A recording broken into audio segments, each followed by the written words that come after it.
Nous allons parler des rassemblements face à la flambée des prix du carburant. Ça commence. Des professionnels tirent la sonnette d'alarme. Des transports routiers se sont mobilisés dans les Deux-Sèvres.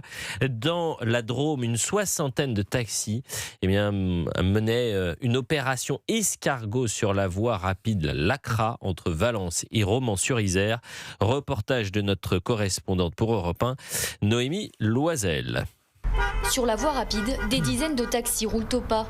La hausse du prix du carburant menace leur activité, déjà fragilisée en novembre dernier par la baisse des tarifs du transport des patients.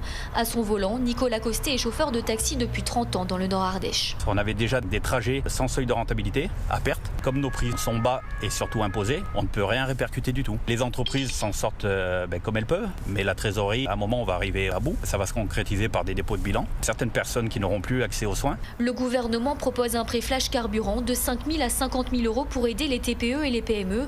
Un dispositif insuffisant pour Nicolas. C'est reculer pour mieux sauter. Quand il va falloir payer tout ce qu'on a suspendu, ça ne sera pas possible. Donc ça sera des dépôts de bilan. Les professionnels réclament d'autres mesures. Nicolas Hommage est président du syndicat départemental des artisans taxis de la Drôme. Les taxis sont assujettis à la détaxe carburant, donc la TICPE. Ça serait d'augmenter le taux de récupération de cette taxe pour redonner un peu de trésorerie et que le gouvernement baisse vraiment les taxes au niveau de la pompe, que ça bénéficie à tout le monde. Si les prix du carburant continuent de grimper, les chauffeurs de taxi préviennent. Certains seront contraints de laisser leur véhicule au garage, bien avant que le litre atteigne les 3 euros. Et j'adore ce thème. Vous savez pourquoi, Eric Revel ? Parce qu'on traverse la France. C'est notre vie quotidienne. Mais on traverse la France. Les auditeurs sont nombreux, ils nous appellent. On va être dans la région PACA dans un instant. On sera dans les Yvelines également. Et on voyage. Et puis surtout, on prend le pouls des Français. Et ça, c'est la clé, c'est le moteur de notre émission. Et celui-là, il est pas cher. Il est gratuit, cette essence-là. Elle est gratuite. Guillaume est en direct avec nous, de la région PACA. Bonjour Guillaume. Guillaume ? Bonjour Elliot, bonjour à tous. Comment ça va, cher Guillaume ? Écoutez, ça va très bien, on a un merveilleux soleil. Joyeuse Pâques à tous, merci beaucoup. Et le soleil va se poursuivre. Le lundi de Pâques, ça va être un lundi, c'est vraiment les prémices de l'été. Hein. Ouais, ça sera un lundi au soleil pour faire mentir la chanson. Exactement. Bon, alors en termes d'essence, est-ce que vous voyez vraiment un impact ? Est-ce que c'est déjà... on parle beaucoup d'un risque de pénurie. Est-ce qu'il y en a en région PACA des pénuries d'essence ? Oui, on est limité à 20 litres. Pardon ? Ah, c'est intéressant ça. C'est-à-dire vous prenez que 20 litres d'essence ? L'enseigne commence par un T, c'est pour pas faire de pub. Quelle est l'enseigne qui commence par un T ? Total Énergie.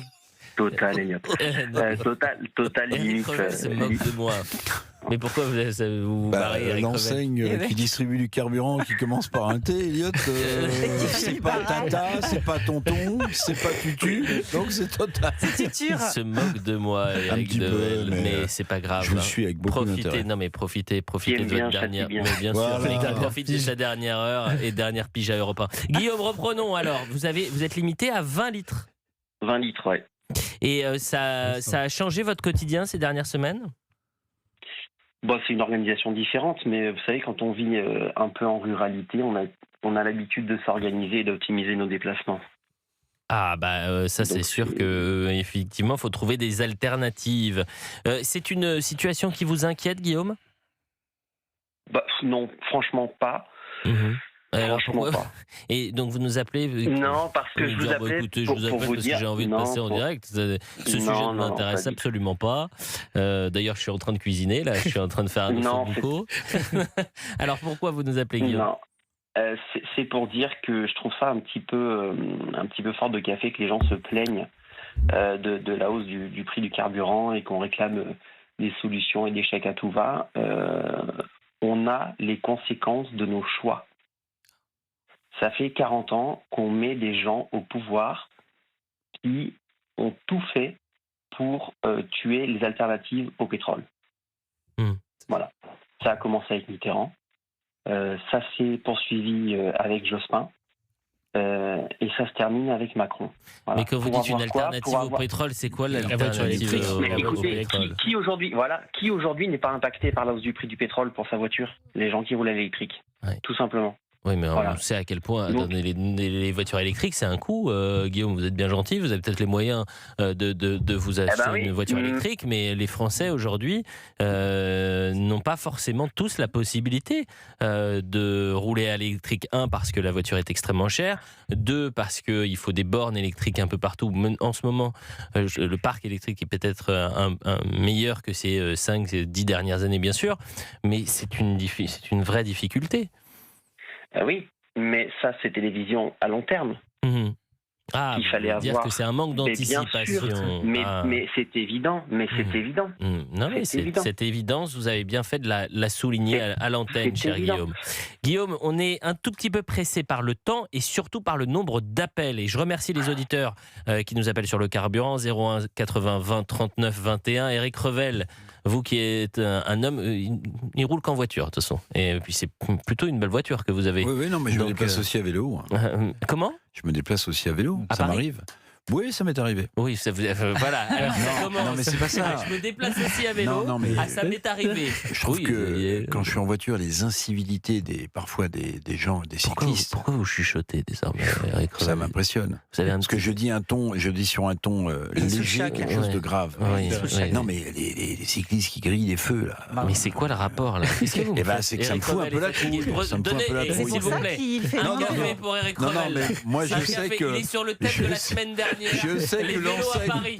Je sais que l'enseigne qui on commence parle par des- un T. On parle des carburants. On parle Oui, des oui. carburants, Eric. Alors, carburant, oui. Deux cafés. Non mais allez, reposez-vous un petit peu. Reposez-vous un tout petit peu et puis on va vous reprendre dans quelques instants. Kevin nous appelle des Yvelines. Bonjour Kevin. Oui, bonjour à tout le monde. Comment ça va Kevin ? Joyeuse Pâques. Ça va très bien et vous? Ah bah écoutez, je suis heureux d'être avec vous. Vous êtes un peu plus dynamique qu'Eric Revel qui était sur le thème de dimanche dernier sur trop de vélos dans la capitale. Nous on parle de l'essence. Quelle est votre activité, cher Kevin ? Et gardien d'immeuble. Et vous utilisez régulièrement votre voiture ? Oui, je l'utilise assez couramment pour les activités du quotidien. Mhm. Et aujourd'hui, par exemple, votre plein, il est passé en 5 semaines de combien à combien ? Ah bah il est passé de 80 € à plus de 100 €. À plus de 100 €. Donc, on va dire que c'est ouais. une hausse en moyenne de 25 à 30 €. Et c'est une vraie difficulté pour vous ? Ce sont des conséquences directes pour votre quotidien ? Vous avez changé vos Ah habitudes ? oui, ce sont des conséquences directes. On change des habitudes, on utilise moins le véhicule. Et moi, ce qui me dérange un peu dans l'actualité politique, c'est les propositions qui sont faites. Pour moi, comme je l'ai dit à votre standardiste, ce qu'il faut, c'est bloquer le prix directement du prix à la pompe et non pas une baisse de taxes ou une baisse de TVA. Parce Plafonner que ça le prix, c'est ça que vous voulez faire. Mais en C'est plafonnant le prix, par exemple, Total a utilisé cette option-là, de plafonner le prix. Est-ce qui est problématique, puisque maintenant, tous les consommateurs se ruent vers les stations Total. Oui, et désormais, il y a pénurie. Donc c'est un peu complexe. Justement, parce qu'il n'y a que Total qui fait ça, mais si demain on aurait des vrais tout le monde le politiques qui seraient contre le marché et contre la financiarisation des énergies, on bloquait le prix totalement à la pompe de toutes les stations.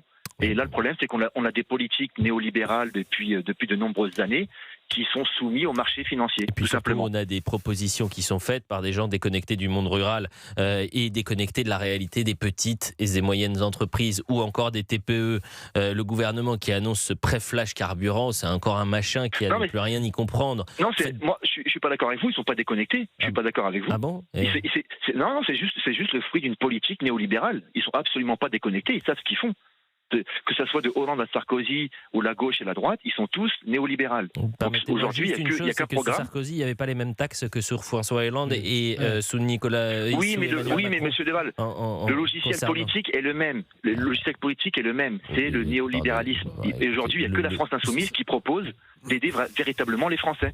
Je suis pas sûr qu'il y ait un même logiciel politique entre François Hollande et Nicolas Sarkozy. Pardonnez-moi. Bien sûr que si. Bien sûr que si. Bien sûr que si. Alors à ce moment-là, je comprends plus rien. Monsieur Deval, ce sont des libéraux, tout simplement. Ce sont des libéraux économiques. Oui, mais bien sûr que si. Mathieu qui est avec nous. Cher Olivier, comment vous pouvez dire que la politique menée sur le carburant est une politique néolibérale lorsque le prix à la pompe que payent les consommateurs est composé à 60% de taxes c'est pas un excès de libéralisme que cette politique de surtaxation du carburant. Éric Revel On va s'est être réveillé. concret. Éric Revel s'est Parce que réveillé. vous avez Ça va raison, mieux, ce j'étais gouvernement inquiet, ne fait pas je me suis grand-chose. Alors, il y a deux propositions qui sont sur la table, ou baisser le taux de TVA, ça c'est plutôt le RN, ou bloquer les prix, ça c'est plutôt la proposition de LFI. Mais je vais vous faire remarquer juste quelque chose. Vous savez qu'on importe massivement notre gazole. En fait, on n'a plus suffisamment de raffineries pour raffiner du gazole en France. Donc, vous savez quoi Olivier, si on bloquait le prix du gazole vendu à la pompe, ben vous savez, les pays à qui on achète ce gazole, ben ils le vendraient ailleurs. Donc, en fait, on aurait bloqué les prix, mais on n'aurait plus de gazole dans nos pompes à essence. Kevin est en direct avec nous. Il nous appelait des Yvelines. Olivier, direction la Bourgogne cette fois-ci. Et on embrasse Kevin. Bon week-end. Joyeuse Pâques, cher Kevin.